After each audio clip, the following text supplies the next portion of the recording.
है। तो पीने और सुनने में अंतर है। सुनना किसे कहते हैं? एक कान से सुना दूसरे कान से निकाल दिया, इसे सुनना कहते हैं। और पीना किसे कहते हैं? कि आपने दोनों कर्ण पुटों से सुना और हृदय में उतार दिया, तो इसे पीना कहते हैं। इसलिए व्यास जी महाराज कहते पिबत भागवतम, इस भागवत को पीजिए। एक बार नहीं बल्कि बार बार पीजिए। मोह रहो रसिका भुवि भाव का, तो बार बार इसे पीना चाहिए, जितना हो सके पीजिए महाराज। भक्तों की प्रेम भक्ति को देख करके भगवान ने भक्तों से वर मांगने को कहा। भगवान के भक्त कहते हैं कि प्रभु हमें संसार की भोग वस्तु नहीं, बल्कि आपके चरणों में हमें तो प्रेम चाहिए। इस संसार में कोई अगर सार है तो केवल भगवान की भक्ति है। संसार में विषय सुख से जीवन कल्याण धन्य नहीं होता है। आयु प्रतिपल क्षीण होती जा रही है।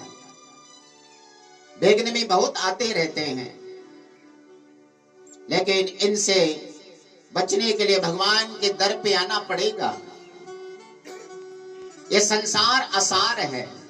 भगवान ने तो पहले लिख दिया कि संसार क्या है? दुखालय है। तो संसार दुखालय है, तो दुखालय में दुखी तो मिलेगा। भोजनालय में जाओगे तो भोजन मिलेगा, पुस्तकालय में जाओगे तो पुस्तक मिलेगी। तो यहाँ जीव सुख ढूंढने के लिए जीवन भर लगा रहता महाराज, लेकिन वास्तव में सुख मिलता है? नहीं मिल पाता है। आदमी कमाता रहता है, अवस्था बढ़ती जाती है।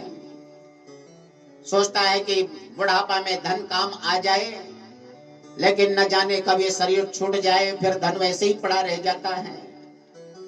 पहले तो धन के पीछे भागता रहा, लेकिन बाद में शरीर ये साथ नहीं दे पाता है।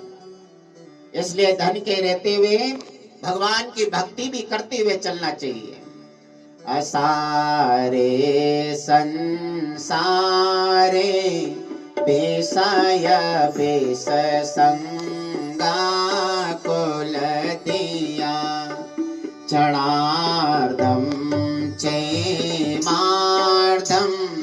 पीवत शोक गाथा तुलसोधाम किमर्थं व्यर्थं भो व्रजत कुपथे कुत्सित कथि